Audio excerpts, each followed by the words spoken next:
Hey guys, it's me, Sam Stein, managing editor at the Bulwark. I'm joined by Bill Kristol, author of Morning Shots, and I guess now a Gen Z podcaster. Bill, pleasure to have you on the on the Bulwark Takes YouTube platform today. I know you're like very hip and doing a lot of young. Yeah, I'm going with the older generation today, Sam. But you know, Cameron and I did the Gen Z thing, and I'm moving up in the world. I started off with the Boomers, my fellow Boomers. Then I moved to what are you? Some kind of I'm millennial. Actually, you're a millennial, and now then to Gen Z. It's an upward trajectory, really. Here, you're the Benjamin Button of the Bulwark. Oh, so here we go. We're going to be talking about a very provocative Morning Shots about Elon Musk and the role he plays here for the Never Trumper community. And I don't know if I agree with you. I gotta be honest. Let me put it this way. I agree with parts of what you make, the point you make, but there are parts where I found myself having some discomfort. So why don't you lay out your argument and then let me puncture some holes in it. When Musk said he was going to mount primary challenges to several Senate and congressional Republicans who voted for the big bad bill, I was skeptical that he would do it. I was skeptical that it would be useful. And a few people called and said, shouldn't we do something about this or help or, endorse it? And I said, nah. A week later, I've got to say, I think he's more serious about the primary challenges than I thought he was. And I think the nature of them is different from what I expected. Remember, on the big bad bill, as you know, he was complaining about the debt and the deficit. And I thought, well, that's not going to work against Trump Republicans. And you can't really mount. It's just not serious in a way. I mean, it's serious intellectually. It's not politically a serious ground for a primary challenge to Trump Republicans, I don't think. But now he's jumped on this week the Jeffrey Epstein stuff and some other also MAGA conspiracy, favorites to attack Trump. And I think that shows that he really wants to go after Trump. I guess I've been slightly dubious about how deep the split was, but he really seems to hate him. He's willing to embrace anything to go after him. We shouldn't embrace that. We shouldn't praise that. I don't think people who are in Never Trump world or Democrats should praise Elon at all. Having said that, could that actually peel away some votes? It's what a crazy world we live in. Jeffrey Epstein could peel votes away from Trump, I think, in a way that the budget deficit can't. And if Elon wants to do that, we should watch it at least. And then others who are in the dark arts of politics, which you and I aren't, can figure out how to spend super PAC money to help some of those amplify some of the discomfort in MAGA world against Trump. And I guess one last point, I really do want you to puncture my little balloons here, but part of this is generated from various conversations I had actually over the private one, over the weekend, stuff. People saying, God, it's just, you guys are making all the good arguments. I love the Bulwark. I love other sites. You're making all the arguments against Trump. Are they having any effect? What do we do to really hurt him politically? And it did make me think a little more honestly about one way to hurt a political movement is to fracture it and pry some people away from it, even if you don't approve of those who are doing the prying away, or you don't approve of the issues that they're prying away from it. If you think there's a real authoritarian threat to our democracy, we need to weaken Trump. And if Musk can do it by peeling away some of the conspiracists, I guess the point of my little Morning Shots is more power to him. Fair enough. All right. So I'll start with the place where I agree. I do think the Epstein stuff matters way more materially than his criticism of, for instance, the debt or the big beautiful bill or whatever you want to call it. That's because I don't really think the Trumpers care all that much or are motivated all that much by, debt and deficits. I think the Trump coalition consists of conspiracists. I mean, Trump is the chief conspiracist. Like, this is how he rose to political power. The birtherism stuff was the fuel, and he speaks their language, right? And though if you have someone who is saying, actually, no, maybe this guy is part of the conspiracy, it does create doubt, and certainly it kind of it chisels at, or it gets at the relationship Trump has built with non-political voters, people who just kind of engage in politics through, the Manosphere, podcast where they talk about Epstein all the time. So I do think that matters. So that's good. I just want to footnote to that. I think you said that very well, but I think one other point. Typically, by we, I mean sort of Never Trumpers and so forth, respectable types, have thought, how do you peel away the establishment Republicans from Trump? And so we're always focused on what issues might, Medicaid, the budget and stuff, which is legit. And look, some of them can be peeled away. They were in 2018. They were in 2020. Having said, we don't focus, how do you peel away parts of the conspiracy kook world from Trump?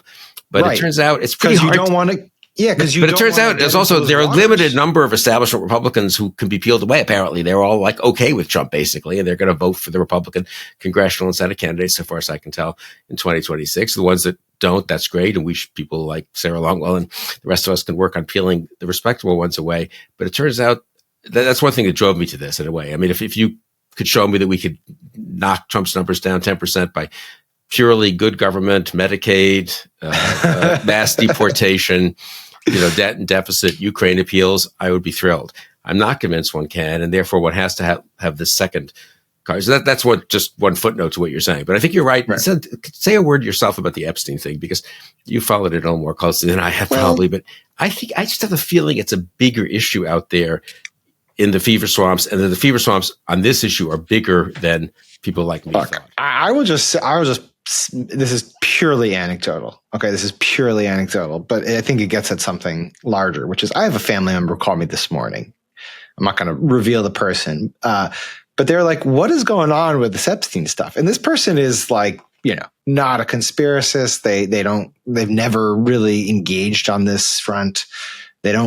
I don't think they think anything nefarious happened, but they do think something's weird about the way that the administration has now gone about, handling this stuff. And we live in a culture where this type of stuff resonates and people pay attention to it. It's a lot easier to follow. It's certainly juicy, and it's scandalous, and it's tragic, obviously, too. And so I think, if you're a casual political observer and Donald Trump said, hey, we're going to, release this stuff, and Donald Trump's son has been saying, hey, we got to release this stuff. And JD Vance goes on Theo Von's podcast and says, hey, we need to release this stuff. And Pam Bondi says, hey, I have the stuff and I'm about to release it. And then suddenly it's like, actually, no, we're not. Like, I think people's antennas go up for obvious reasons. So I do think there's vulnerabilities there. And I don't think Democrats peel off this crowd, but I do think they depress the crowd. And I think they move the crowd away from Trump. So I think there's an opportunity there. I guess I don't even know if it's pushing back or puncturing your argument, because I don't know if you're actually making this argument. But if you were to try to explore an informal alliance with Elon, and I'm not saying, I don't know if that's what you're saying Democrats should do. I think you're saying push them along, but keep a distance. But if you were, I would have discomfort with that for a variety of reasons. One is, and you articulated this in a column about a month ago, which is like, he is a disreputable figure. I mean, his numbers are shit. They're just shit. They're dog shit. And you don't necessarily want that to be associated with your brand. So hugging him too hard, that's a problem.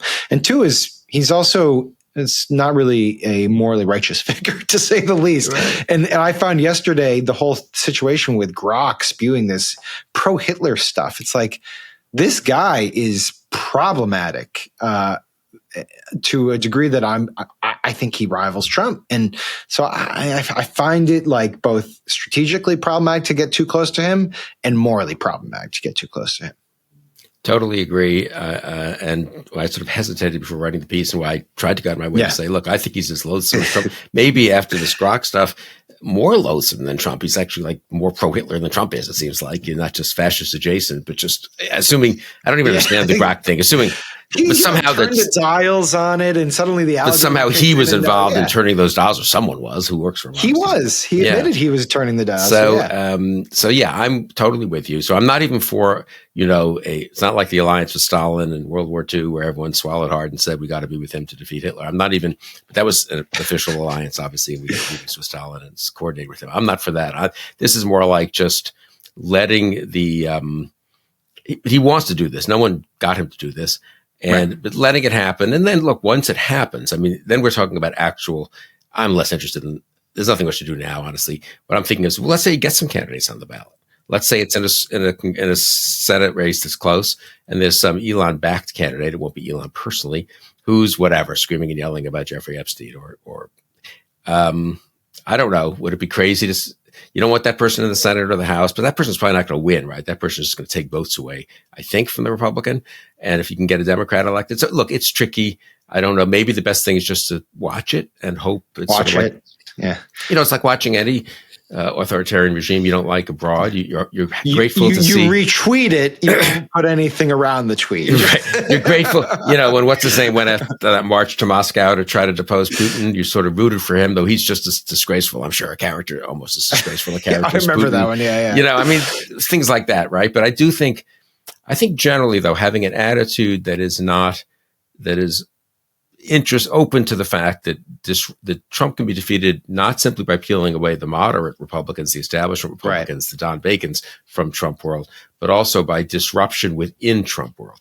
And I guess, and the point I would make about that, something you've emphasized, and our friend Tom Jocelyn as well, the degree to which conspiracism is central to Trumpism.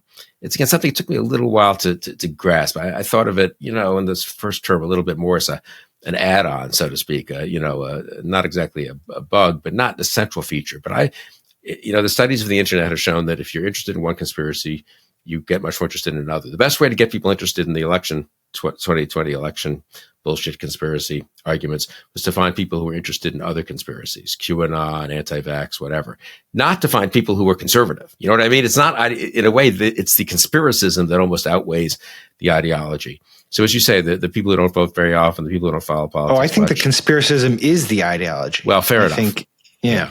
No, and I think there's something to it in that if you can have someone out conspiracy theory Trump, then there is a way to depress his voting block. It's just, I don't know how you get in that sandbox though.